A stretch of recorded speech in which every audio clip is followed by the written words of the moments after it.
Olá! Já pararam para pensar num desafio que parece básico, mas é super complexo? O nosso mundo tem altura, profundidade, vales, picos, enfim, ele é 3D. Só que os mapas são planos. Então, como é que se faz para representar toda essa riqueza numa simples folha de papel?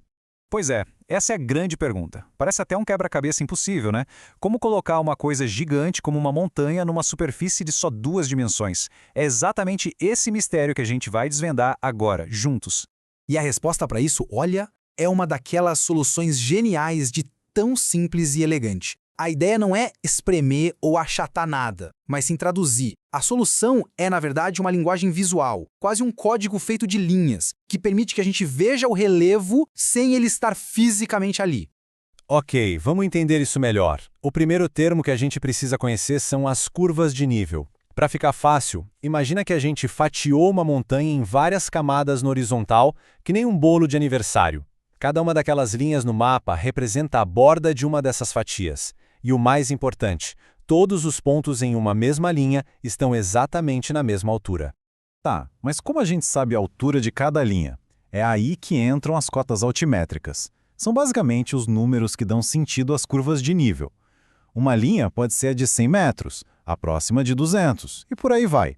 São como se fossem as etiquetas de altitude de cada fatia da nossa montanha imaginária. E agora, vem a parte mais legal. Em vez de só falar sobre o assunto, vamos botar a mão na massa. A gente vai pegar essas formas 2D, esses polígonos que são as curvas de nível, e ver a mágica acontecer. Elas vão virar um modelo 3D bem na nossa frente. O processo é super metódico, mas bem intuitivo. Primeiro, a gente tem as peças do nosso quebra-cabeça, cada polígono. Depois, o segredo é organizar, sempre do maior para o menor. E por último, é só montar, empilhando cada camada com cuidado, bem no centro da anterior. Vamos lá, começando. A nossa base, a fundação de tudo, é sempre a maior peça. Ela representa a parte mais baixa do nosso relevo, a primeira cota altimétrica, tipo a marca de 100 metros, é o nosso ponto de partida. Agora, a gente pega a próxima peça, que é um pouco menor, e coloca bem no centro. Pronto! Com isso, a gente acabou de subir em altitude. Fomos de 100 para 200 metros. Cada nova camada que a gente põe é como se fosse um degrau para cima na nossa montanha. E a gente continua empilhando.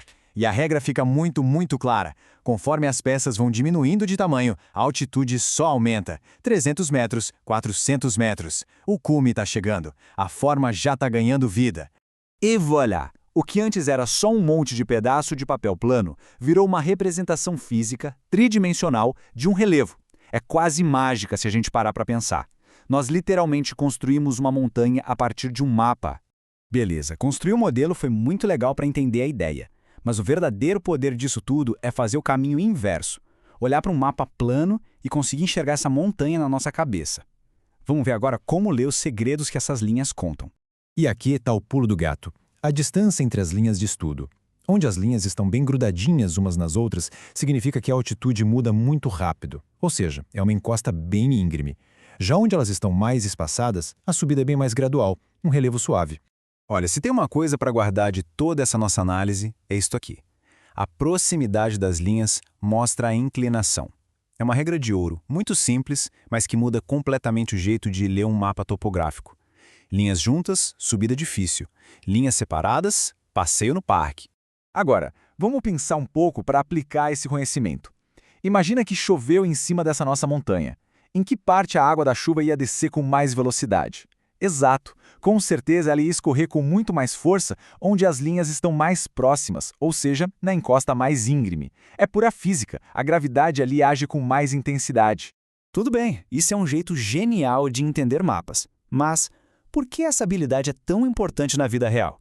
É que conectar essas linhas com um sentido prático é o que faz esse conhecimento ser tão poderoso. Entender curvas de nível vai muito além de aula de geografia. Isso desenvolve a nossa capacidade de olhar para um desenho 2D e visualizar um espaço 3D na mente. É sobre entender de verdade como a altitude e a inclinação moldam uma paisagem, o que, no fim das contas, melhora muito a nossa percepção espacial. E essa é a grande lição de hoje. Da próxima vez que alguém olhar para um mapa cheio daquelas linhas que parecem uma bagunça, não vai ver só um desenho. Vai ver montanhas, vales, planícies, vai ver um mundo tridimensional inteiro, codificado ali no papel, só esperando para ser explorado pela imaginação. E isso tudo deixa a gente com uma última reflexão, né? Se a gente conseguiu encontrar uma dimensão inteira escondida em simples linhas, que outros segredos e histórias devem estar guardados em mapas, gráficos e diagramas que a gente vê todo dia? A informação está toda lá. Basta aprender a linguagem para conseguir ler.